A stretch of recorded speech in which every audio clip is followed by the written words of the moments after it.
네, 안녕하세요. 마스터입니다. 오늘은 GT컷 시리즈에 대한 이야기를 준비를 했습니다. 많은 분들이 썸네일에서 보셔서 아시겠지만 GT컷 시리즈에서 드디어 터보라는 이름의 시리즈가 새롭게 탄생을 했어요.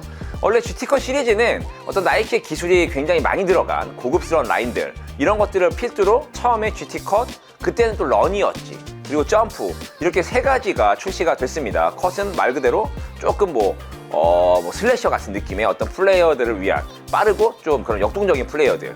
그 당시에 런은 또 왜 그렇게 만들었지 모르지만 런은 어쨌든 갈 길을 헤맸고요. 점프는 이제 발목 보호를 하면서 조금 더 센터라던가 뒷선에 좀 뭔가 묵직한 이런 느낌들로 세 가지 종류로 발매가 됐어요. 지금 초반에 말씀을 드렸듯이 런이 자리를 못 잡으니까 다음 해에 컷은 계속해서 나오고 점프도 계속해서 나오다가 허슬이라는 이름으로 변경이 됐죠. 하지만 말 그대로 허슬 딱 느낌이 뭐냐면 좀 올라운드 플레이어의 신발이었어야 되지 않나라는 생각이 들어요. 뭔가 컷과 점프의 중간, 올라운드. 근데 그러면 누가 컷을 사고 점프를 사겠어? 그러니까 애매모호한 거죠. 지금도 포지션이 애매모호해. 그렇지만 허슬은 어디로 붙었냐? 약간 점프 쪽으로 붙었습니다. 점프에서 뭔가 발목을 살짝 내린 느낌? 그러니까 지상고 높고 쿠션은 좋은데 갈 길이 없는 하여튼 이런 상황이에요.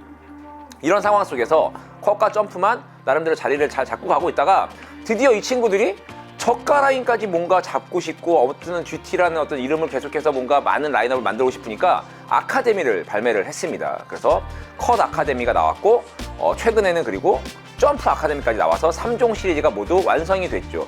하지만 아카데미에서도 컷 같은 경우는 확실하게 저희가 여러 번 얘기했지만 많은 플레이어들, 선수들까지 신을 만큼 좋은 기능을 발휘했는데 이놈의 허슬과 점프는 자리를 좀 잘 못 잡았습니다. 그나마 그래도 점프는 점프의 모습 그대로 아카데미 와서도 발목을 좀 잡아주고, 제가 착화집을 하진 않았지만 발목도 잡아주고 적당한 어떤 지지력을 가져가면서 가드보다는 좀 센터 라인이니까 발목을 좀 보호하고 싶으신 그런 분들의 플레이를 맞췄어요. 하지만 아카데미에서도 허슬은 갈 길을 잃었지. 내가 이렇게 막 손으로 꾸겨가지고 엄마가 마트 보러 갈 때 신으면 되는 신발이라고 막 던질 뻔했는데 정말 알 수가 없는 그런 포지션을 어쨌든 계속해서 가져나가고 있었습니다. 그런데 GT도 이미 사실은 굉장히 고가 라인이고 최고급 기술들이 들어간 나이키의 혁신적인 제품들을 만들어내는 라인인데 갑자기 컷에서 터보를 출시를 했습니다. 지금 루즈 홀리데이가 최근에 많이 신고 나오면서 공개가 됐었죠.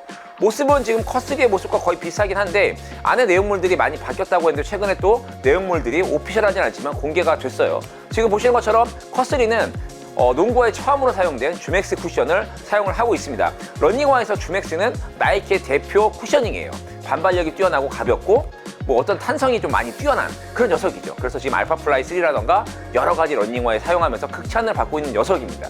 그래서 농구화에 갖고 왔는데 가장 큰 문제는 뭐야? 농구화는 이 좌우 밸런스가 중요하기 때문에 러닝화랑 다르다는 거죠.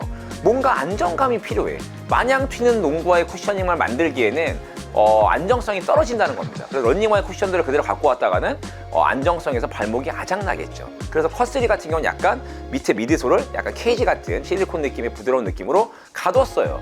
그래서 안정감을 좀 넣는 이런 방식을 채택했는데 그러다 보니까 항상 문제가 뭐냐면 그 쿠셔닝을 제대로 쓰기가 어렵다는 거죠. 그렇기 때문에 러닝화에서 그렇게 극찬했던 아이들이 자꾸 농구화에 어느 브랜드든지 들어오면 제 기능을 발휘하지 못하는 게 거기에 있습니다. 안정적인 어떤 플레이트도 넣어야 되고 뭔가 균형을 잡아야 되니까.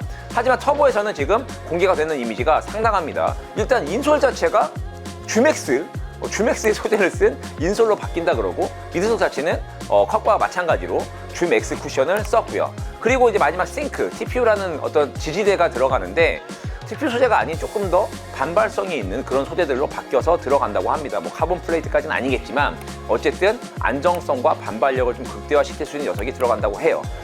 확실하게 러닝화에서 느꼈던 어떤 통통 튀는 느낌, 반발력 이런 거에 좀 극대화를 좀 맞추는 녀석이지 않을까 생각을 하고 있습니다. 그래서 기대가 상당히 되긴 하는데 또 여러 가지 애로사항이 있죠. 그렇다면 터보의 이름 뭐예요? 우리가 터보라는 생각을 하면 지금 노멀 시리즈, GT 시리즈보다 뭔가 위에 있는 느낌이지 않습니까? 더군다나 지금 스펙도 많이 때려 박았고 그러면 가격이 더 올라가야 된다는 얘기예요. 그렇기 때문에 GT 시리즈가 지금도 나이키에서 굉장히 고가 라인인데 터보의 이름을 달면서 거의 30만 원 가까이 육박하는 어떤 모델들이 나온다면 글쎄요, 과연 성공을 잘 할 수 있을까라는 생각이 들기 때문입니다. 터보가 또 이제 재미를 좀 봐서 나름대로 성공을 한다면 점프 터보도 나올 거고 허슬 터보도 나오겠죠. 과연 이 라인업들을 도대체 어떻게 정리할지 모르겠지만 그리고 터보가 나온다면 과연 GT 시리즈를 과연 누가 살까? 왜냐면 이게 보통 구매는 가장 낮은 어떻게 보면 가성비 모델, 그리고 가장 좋은 위의 모델, 중간 모델들은 또 어중간해서 사라진다는 얘기죠. 왜냐하면 어차피 그 돈을 줄 바엔 이미 비싼데 더 비싼 돈을 주고 더 극대화된 성능을 원하는 게 약간 소비자의 심리이지 않을까라고 생각을 하기 때문에 여러 가지로 조금 재밌는 모습이 연출되지 않을까라고 생각을 하고 있습니다. 어쨌든 새로운 라인업이 나오고 좀 더 많은 어떤 기능들을 넣은 만큼 뭐 저희에게는 고르는 느낌의 선택지가 많아진다는 건 뭐 분명히 좋은 시장이라고 생각하고 있고요. 여러분의 의견들도 함께 남겨주시면 좋을 것 같습니다. 저는 나오면 빠르게 신고 또 착화 리뷰나 프리뷰를 올려드리도록 하겠습니다. 고맙습니다.